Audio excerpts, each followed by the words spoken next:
दोस्तों, अरिजीत सिंह बॉलीवुड के बहुत बड़े सिंगर हैं, करोड़ों फैंस हैं और बेशुमार अवार्ड्स भी हासिल कर चुके हैं। लेकिन एक वो वक्त भी था जब ये लोगों को रो रो कर अपना टैलेंट दिखाना चाहते थे, लेकिन कोई इनको लिफ्ट नहीं कराता था। रो रो कर मिन्नतें करते रहे, लेकिन जजेस ने इनको इग्नोर किया और रिजेक्ट कर दिया। अस्सलाम वालेकुम ख्वातीन हज़रात, मैं हूं आपका मेजबान सुमैर। तो आज के नए प्रोग्राम में हम आपको खुशामदीद कहते हैं। दोस्तों, बाज़ औक़ात आपके अंदर टैलेंट भी होता है, काबिलियत भी होती है और आपको दुनिया के सबसे बड़े प्लेटफॉर्म पर परफॉर्म करने का मौका भी मिलता है, लेकिन वहां के जजेस आपको ये कहकर रिजेक्ट कर देते हैं कि अभी आपके अंदर इतनी काबिलियत नहीं है, आपके अंदर इतना टैलेंट नहीं है कि आपको सिलेक्ट किया जाए। ये सुनने के बाद बहुत सारे लोग दिल बर्दाश्ता हो जाते हैं और अपने ख्वाबों को अधूरा छोड़कर किसी और काम में लग जाते हैं। लेकिन बहुत सारे लोग ये ठान लेते हैं कि कुछ भी हो जाए मैं इसी फील्ड में कामयाब होकर दिखाऊंगा, और जिन लोगों ने आज मुझे रिजेक्ट किया है कल वो मेरे पीछे आएंगे। तो आज की इस वीडियो में मैं आपको कुछ ऐसी ही सेलिब्रिटीज के बारे में बताने जा रहा हूं जिनको कुछ साल पहले ये कहकर रिजेक्ट कर दिया गया था कि आपके अंदर इतना टैलेंट नहीं है कि आपको किसी भी काम के लिए सिलेक्ट किया जाए। लेकिन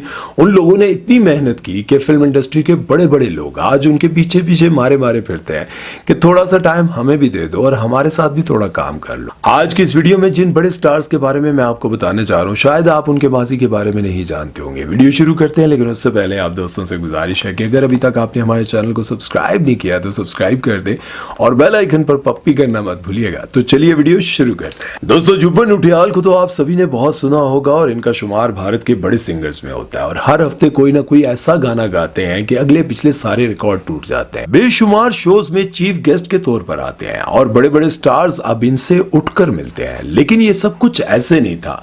जो लोग आज इनको इज्जत देते हैं, इनको चीफ गेस्ट के तौर पर बुलाते हैं, कभी इनको जलील करते थे, इनका मजाक उड़ाते थे।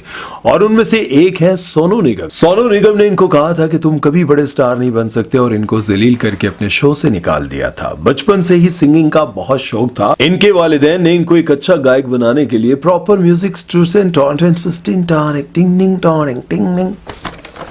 इनके वालिदैन ने इनको एक अच्छा गायक बनाने के लिए प्रॉपर म्यूजिक स्कूल से इनको ट्रेनिंग दिलवाई और अपने शहर के हर एक फंक्शन में ये खुद ही गाने गाया करते थे। जब इनकी आवाज लोग सुनते थे तो इनको कहा करते थे कि बॉलीवुड में ट्राई करो। लेकिन क्या था कि इनके कोई कनेक्शन नहीं थे। और फिर 2011 में एक्स फैक्टर में इन्होंने ऑडिशन दिया, लेकिन सभी जजेस ने तनकीद की और इनको जलील करके निकाल दिया कि तुम्हारी आवाज में कोई दम नहीं है। जुब्बन कहते हैं कि वो मेरी जिंदगी का टर्निंग पॉइंट था। मैं दिल बर्दाश्ता नहीं हुआ, हाँ मुझे दुख जरूर हुआ, लेकिन के बाद मैंने इतनी मेहनत की और इतने जबरदस्त गाने बनाए और वो इतने हिट हुए कि बॉलीवुड वाले खुद चलकर मेरे पास आए और कहने लगे कि हमारी फिल्मों के लिए भी गाओ। और टी सीरीज वालों ने तो इनको पक्का बुक ही कर लिया और आज वो इसी शो में एज अ गेस्ट और जज बनकर आए, जिस शो से कभी उनको नकारा समझकर और बेकार समझकर निकाल दिया गया था। दोस्तों, कपिल शर्मा इंडिया के कॉमेडी किंग भी हैं और फिल्म स्टार भी हैं, बल्कि ये कहना गलत ना होगा कि आज वो सब कुछ है। उनके पास इज्जत, दौलत, शोहरत, पैसा सब कुछ है, लेकिन ये सब कुछ हमेशा से ऐसा नहीं था। उनको हंसने हंसाने का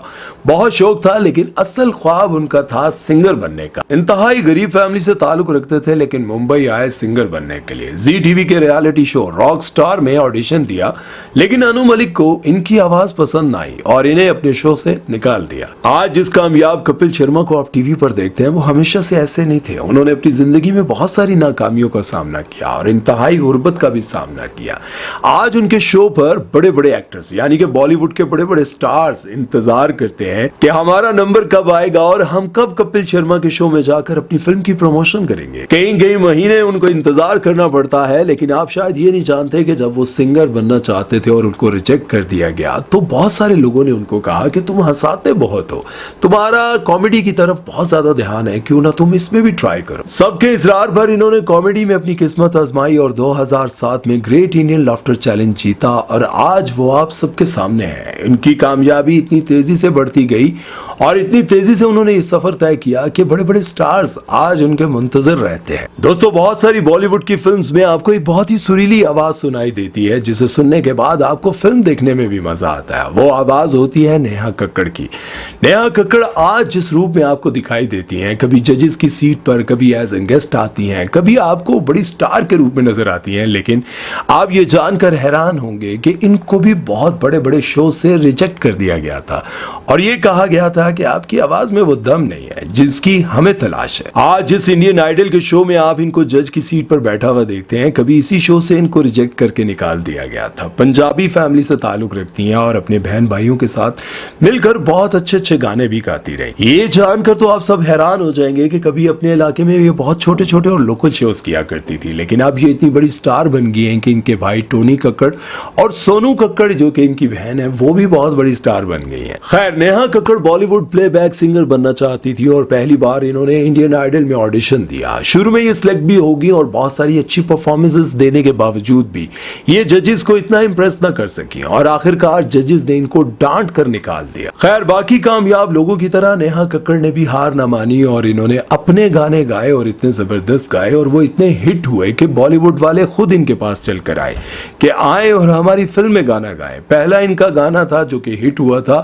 आज है ब्लू पानी पानी पानी, यो यो हनी सिंह के साथ। फिर एक के बाद एक सुपरहिट गाना गाने के बाद आज वो इंडिया की सबसे बड़ी फीमेल सिंगर स्टार बन चुकी हैं और आज लोग उनके पीछे पीछे और ये आगे आगे। दोस्तों, 2013 में पाकिस्तान में भी पाकिस्तान आइडल मुनक्किद हुआ था और बहुत सारे लोगों को जिनकी आवाजें अच्छी थी ये इतराज था कि जजेस की सीट पर आखिर इन लोगों को क्यों बिठाया गया। बुशरा अंसारी, हदीका कियानी और अली अजमत को इन लोगों को क्यों बिठाया गया, क्योंकि इन लोगों को शायद इतनी बारीकी नहीं पता थी। उन लोगों ने बहुत सारे लोगों को जलील करके भी निकाला था जो आवाज का जादू दिखाना चाहते थे, चलाना चाहते थे, लेकिन इन लोगों ने जलील करके निकाल दिया। लेकिन उन्हीं में से कुछ लोग ऐसे भी थे जिनकी आवाजें बहुत अच्छी थी, लेकिन उनको ये कहकर निकाल दिया गया कि तुम्हारे अंदर कोई टैलेंट नहीं है, तुम्हारी आवाज में कोई सुर नहीं है। और उन्हीं में से एक थी मारिया मीर, जिनका ताल्लुक था फैसलाबाद से। मारिया मीर की आवाज तो बहुत अच्छी थी, लेकिन उसको सिर्फ इसलिए निकाल दिया गया कि वो दिखने में पेंडू और गरीब लगती थी और जब उसको निकाला गया, उसकी इंसल्ट की गई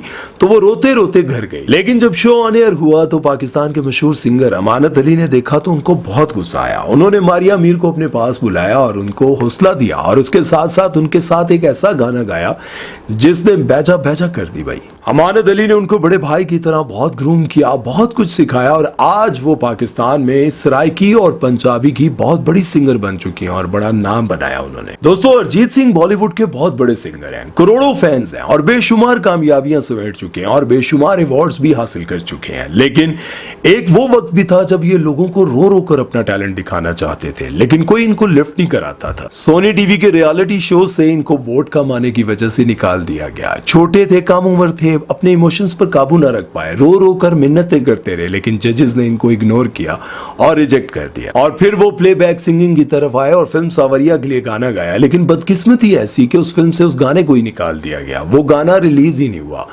और फिर आखिरकार किस्मत ने दस्तक दी और 2013 में आशिकी 2 के लिए गाना गाया और वो गाना इतना हिट हुआ। गाना था तुम ही हो, क्योंकि तुम ही हो, अब तुम ही हो।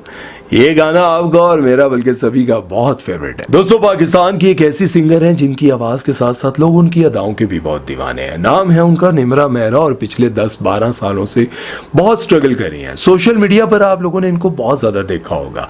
गाने के साथ साथ जो इनकी अदाएं हैं, लोग उनके बहुत ज्यादा दीवाने हैं और कहते हैं क्या अदाएं हैं, क्या अदाएं हैं। बहरहाल, आज से कुछ अर्सा पहले इन्होंने भी पाकिस्तान आइडल में अपनी किस्मत आजमाने की कोशिश की थी 2013 में, लेकिन अली अजमत, बुशरा अंसारी और हदीका कियानी ने इनका बहुत ज्यादा मजाक उड़ाया था और ये वहां से रोते हुए, लानते डालते हुए, गालियां देते हुए चली गई। लेकिन इन्होंने हिम्मत नहीं हारी, इन्होंने इतनी स्ट्रगल की कि आज पाकिस्तान में क्या पूरी दुनिया में ये जाकर अपने कॉन्सर्ट्स करती हैं और खूब पैसा कमा रही हैं। दोस्तों, यहाँ पर मैं एक बात जरूर कहना चाहूंगा कि ये नहीं कि सिर्फ आप सिंगिंग में या एक्टिंग में या शोबिज इंडस्ट्री में या फिर किसी ऐसे काम में जो आपको पसंद नहीं, वहां जाकर अपनी किस्मत आजमाएं। मैं आपको ये कहना चाहता हूं कि आप अपनी किस्मत उस काम में जरूर आजमाएं जो आपको पसंद है, चाहे कोई आपको रिजेक्ट कर दे, चाहे आप अफोर्ड ना कर सकते हो, लेकिन ये बात याद रखिएगा, ट्राई अगेन, करते रहें, कोशिश करते रहें। एक दिन आएगा कि आप कामयाब हो जाएंगे। आप लोगों को मिसालें तो मैं बहुत सारे सिंगर्स, एक्टर्स की दे रहा हूं, लेकिन ये नहीं कहता हूं कि आप इस रास्ते पर चल पड़े। मैं सिर्फ आपको ये बताना चाहता हूं, कभी कभार ऐसा होता है कि लोग आपको कहते हैं कि आप कुछ नहीं बन सकते, आपके अंदर कोई टैलेंट नहीं है, लेकिन आप मेहनत करते रहते हैं और एक दिन आता है कि आप कामयाब हो जाते हैं और इतने कामयाब हो जाते हैं कि वो लोग जो आपको कभी नाकाम समझते थे, बेकार समझते थे, नकारा समझते थे, वो सब लोग आपसे पूछते आते हैं, यार किंज कमा लेते नहीं इतने पैसे, किस तरह कामयाब हो गए। और आप लोग उनकी बातें सुनकर हैरान होंगे कि कल तक तो मुझे निकारा समझता था, बेकार समझता था, मुझसे सीधे मुंह बात नहीं करता था, और आज ये मेरे पीछे पीछे घूम रहा है कि यार मुझे भी बता दो कि तुमने इतना पैसा कैसे कमाया, तुम किस तरह से कामयाब हो गए।